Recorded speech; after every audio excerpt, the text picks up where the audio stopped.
We also want to get into, you're an entrepreneur. You're a female in a male-dominated industry. Can you tell us about your company, who you own it with, which I think is an intriguing story too, and then what drove you to be an entrepreneur? Yeah, first of all, thanks for having me, guys. I'm excited to be here. Yeah.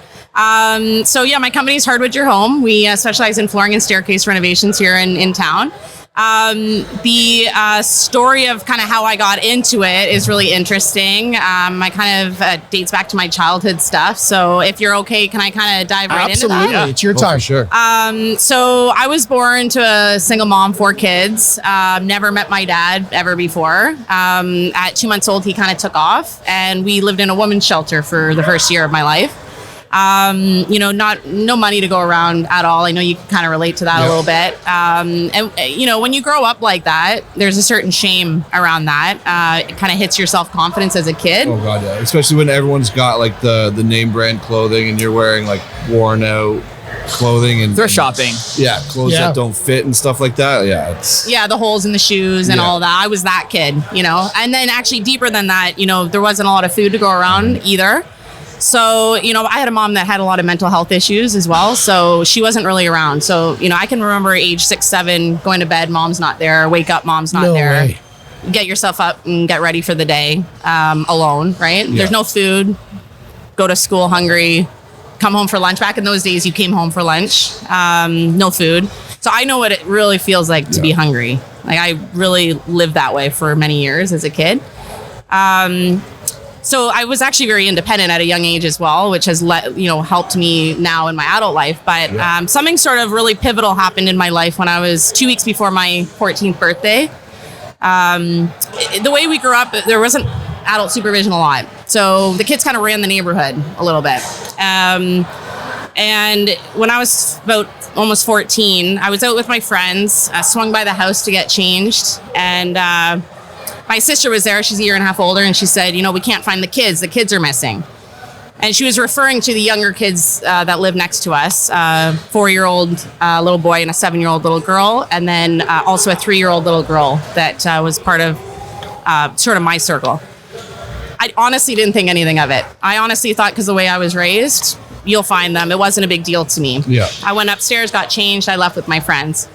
Then I kind of got a pang of guilt. About 20 minutes later, I left my sister to deal with it. I kind of felt bad about that. So I said to my friends, I'm gonna head back and help her look for them. So I turned the corner and it's about 60 feet to my house, and I see fire trucks and ambulances everywhere. And in my 13-year-old mind, I'm not really I'm thinking, they're there to help search for the kids. Yeah. I wasn't thinking anything bad. As I got closer, about 10 feet, sorry, I haven't spoken about this publicly before, so it might take me a minute. That's okay. I saw a body coming out under a sheet by a paramedic, and my heart sunk. I thought it was my mom. That's the first person I thought of. And then I saw her, and so my heart came back for a minute. Yeah. And it was complete chaos. And I said, what's going on? And she just kept saying the kids were in the trunk. The kids were in the trunk. I know. I've heard this story. You've heard this story? I knew the older sister. Okay. Of the high school. And I'm thinking the trunk of a car. What are you guys talking about? And it was so chaotic that I had tried to get out of the crowd. And so I went to run into my house through the side door. And when you go through the side door, you're right into the kitchen. It was a very small house. And there was a kitchen dining table in the center of the kitchen there.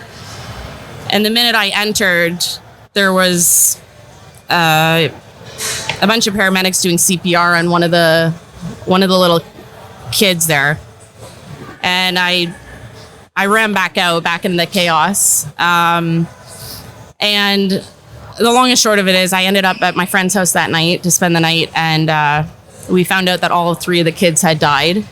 They had climbed into a wooden, clothes trunk, like a chest.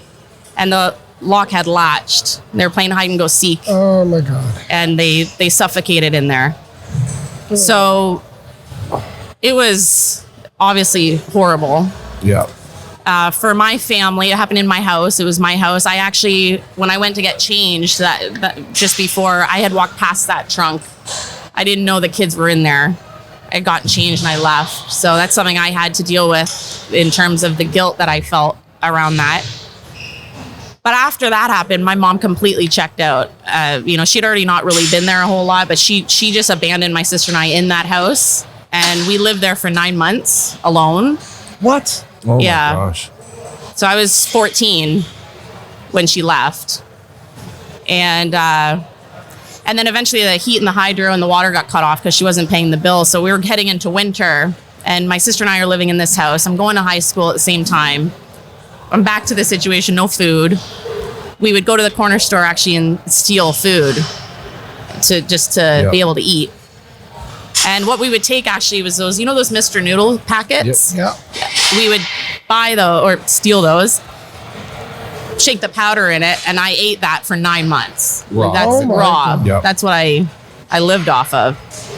And this is the part of the story where it really was integral when I look back in why I became an entrepreneur. I'm laying and we would sleep with our winter clothes on because it was so cold in that house.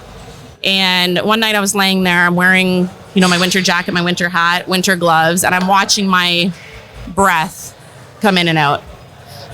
And I had I felt so unloved and so lonely at that time.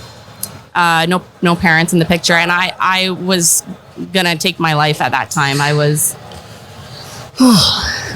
seriously considering it. And I was thinking about how I was gonna do it. And then I had this, I can still feel it, get chills. I had this feeling wash over me in that moment. I would maybe have been 15 at this point. And this voice in my head just said, no, like really emphatically, no, you will get out of this. And a realization that if I was going to get out of it, I had to do it on my own. There was no one coming back for me to do this. So the next day I got up, I got a pen and a couple pieces of paper. I hand wrote 20 resumes. Did you Wow. really? Hand That wrote a is resume. And back awesome. then you handwrite them. Yeah. And I went on foot and I started dropping these resumes off to different places. There was no home phone, so I had to go back into these places to follow Check up. in? to Oh check my in. God. Wow. And eventually someone hired me. And I just told myself, if I work harder than anybody else, I'm going to get the reference from this job. I'm going to use it as a stepping stone to the next job and the next job and just start Building up. elevating, leveling up. Because when you grow up poor, you're surrounded by other poor people. Yeah. Yeah. You don't even know what success looks like at that point. No. Yeah. Well, you think that's normal, Yeah. right? You think that when you're surrounded by those, families who are all struggling to make ends meet, that's normal. That's life. This Yeah. is what life is. Yeah. Right. And it's hard. It's very hard. And it's very hard to pull yourself out of it. Yeah. It was very hard with no parents to pull yourself out of it. I shouldn't say no parents. I have parents, but they weren't in the picture. So I kind of did that and then started, building a work ethic, I guess, because I had nothing to fall back on. So if I did not work and I did not bring home money, I was not going to eat or have a roof over my head. Right. So I did that. I played rep basketball at the same time and put myself through high school. And none of my friends knew what was going on. I was, Closed off. you kind of wear a mask a little bit. Yep. Yeah. Yeah, because you don't. At that point, when you're so young and in high school, you get judged for the slightest thing. So if you show vulnerability, what are they going to judge me for? What are they going to say about me? Yeah. And that's why I never shared my home struggles with anybody, really, outside of like maybe 2 friends, because I didn't want to be judged or labeled as something that wasn't necessarily true. A lot of shame Yeah. around it. Yeah. And I carried that into my adulthood, actually, a lot of that. So, and then I ended up getting a job for the Hudson's Bay Company when I was 17, worked there for 6 years and kind of got a couple promotions and was the youngest manager there at the store. And then moved into event management and became the youngest event director, producing a global conference in Toronto at the Metro Toronto Convention Center. And then it kind of led me to entrepreneurship. So why amazing. stairs and floors? What took you there? Yeah, so here I am running this big event, running my own $1 million business for a company. And at the same time, my partner, Adam, we got together when I was 22. He was running Home Depot's top install team for flooring at the same time. And he would come home every single night miserable because the way the company was running their business, he was getting all the flack from the clients. Right. Yeah. And me being like a self-starter, like, figure out a solution, it was driving me crazy, to be honest with you. I think a lot of wives can relate with hearing their husbands bitch and complain and not do anything. So I said to him, we can do this better. There's got to be a better way. So, we kind of combined my experience in customer service and client experience and his experience in construction. And when I was had a 2-week-old, I didn't take any mat leave. Was there, working 18-hour days at my kitchen table. Fucking trooper. Wow. Yeah, but by this point, I had been through so much that was nothing. That was nothing. that was nothing. Yeah. I had a roof over my head. I had you food were in the living large. fridge. Yeah. But because of your past, that is what inspired your work ethic, and that's what translates to this day. To this day. And you can appreciate this lifestyle so much more than someone who's always had it. Every day I wake up, having like a warm bed, I honestly say to myself, Not like, seeing thank your you. breath. Yeah, not seeing your breath at night. For most people, they shouldn't have to experience that. And providing your son what you should have been provided. Yeah. Yeah. That is, Yeah. Well, first, what drove me was fear. Fear was the catalyst. Like, I don't ever want to go back there for a long time. And then I had my son, and he completely changed my life. And now I work for him. And it's a much healthier mindset than I had back then. It served me. Yeah. But it doesn't serve me anymore to live that way. Wow. That's powerful. It's unbelievable. So your partner